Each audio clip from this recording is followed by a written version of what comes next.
courses. So we have early childhood education and care courses and community service courses. So sa mga gustong mag-apply as early childhood education and care courses and community service courses, as a student visa holder, we have courses Certificate 3 in Early Childhood, Diploma of Early Childhood, Package Early Childhood, and more. So ito po yung sa screen ay yung onshore and offshore na enrollment, tuition, and material fees each courses. For management courses, information technology courses, automotive courses, ayan naman po ang kanilang onshore and offshore na enrollment, tuition, and material fees each. So example for management courses, kuha po kayo ng Advanced Diploma of Leadership and Management. Yung enrollment fee po is $300. Ang tuition fee is $7,000. Material fees is $750. So, yan po onshore. For IT, if ever kukuha po kayo ng Diploma of IT, Advanced Diploma of IT, yung enrollment fee is $300. Tuition fees is $9,000. Material fees is 1,600 AUD. For automotive courses, example, we have Certificate 3 in Light Vehicle Technology, Certificate 4 in Automotive Mechanical Diagnosis. Ayan po ang kanilang enrollment, tuition, and material fees. Trade courses, engineering course, hospitality courses, and other. So, ayan po yung mga actual courses natin and their enrollment, tuition, and material fees na onshore tsaka offshore. Vocational start date or yung tinatawag na intake. So this year, 2024, we have two upcoming intakes, which is July and October. So for July, we have July 15, and for October, we have October 8. For July, we have benefits of no show money and no IELTS needed sa ating affiliated school po sa Parramatta. Take note, Parramatta, we have benefits of no show money and no IELTS needed. This July intake lang po yun. Summary of fees, so included po dito yung ating school tuition fee, school enrollment fee, school material fees, visa application fee, medical fee, OSHC or 1-year single applicant, biometrics.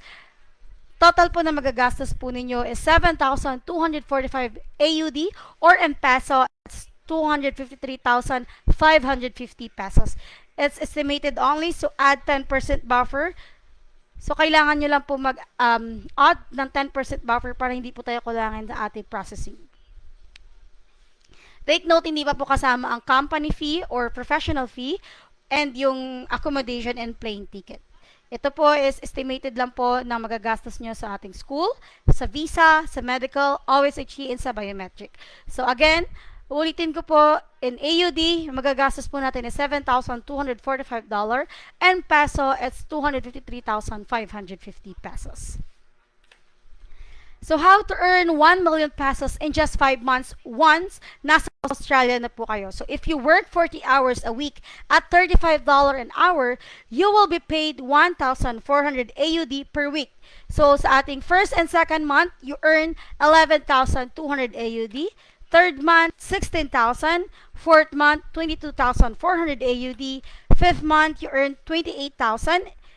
Overall, in peso, it's 1 million pesos. This is based on $35 per hour and 40 hours a week.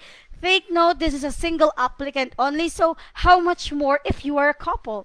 So, pag couple po kayo pupunta sa Australia, if a couple work 40 hours a week at $35 an hour, they will be paid 1,400 AUD per week each. So together, they make 2,800 AUD per week. So biro niyo yun, as a couple, your partner have a full-time work permit, habang ikaw is part-time. As a couple, you earn 2 million pesos in just 5 months. So, biruin mo in just 5 months and under your student visa holder, yung partner mo is magkakaroon ng full-time work permit.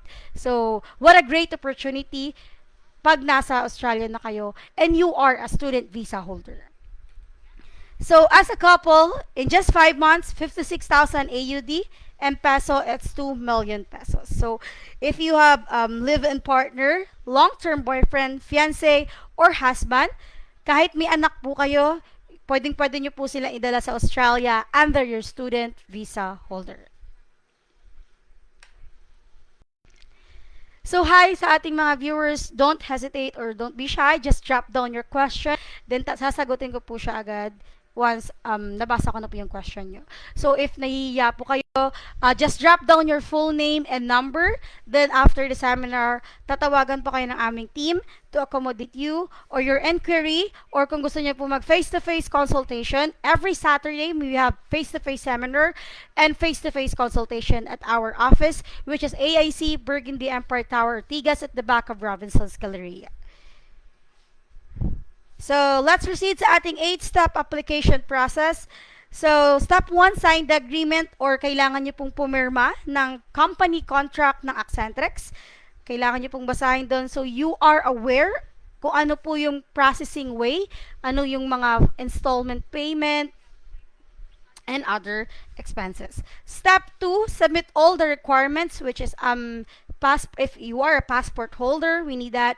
If school documents, which is TOR, diploma, resume, and NBI. Step 3, assessment of your qualification. Step 4, you will receive an advice from our team Accentrix, and especially sa ating principal consultant na which is a former immigration. So, i-receive po kayo ng advice kung para mapagaan ang inyong processing. Step 5, submit application to school, which is offer letter. Then, tatanggap po tayo ng LOA or letter of acceptance galing sa school. Step 6, convince the immigration that you are a genuine student. Ito yung pinaka-conflict na part dahil dito po papasok ang ating GTE and SOP or Statement of Purpose. But don't worry, andito po kami mag-help sa SOP nyo po. Gagayad po kayo namin kung paano gumawa ng SOP. We have example, we have template, so don't worry. Step 7, submit visa application. And step 8, arrange accommodation and travel. So these are the steps that the students will undergo but not limited. Again, fill up the PDF form agreement, school enrollment form, submit all the required documents, pay the enrollment fee directly to school, pay the tuition fee, and apply for a visa. And so once you are visa granted, 1 week before, pwede na po kayo mag-flight to Australia.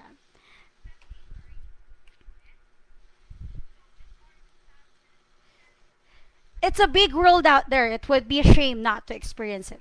So, ang ating Accentrix word of the day is, it's a big world out there. It would be a shame not to experience it. So, everyone, kung may mga tanong po kayo, just drop down sa ating mga viewers. Just drop down your question, or if you want to consult or face-to-face consultation or to attend our face-to-face seminar, April 27, Saturday, exactly 2 p.m. to 4 p.m. Just drop down your full name and number to receive your slots.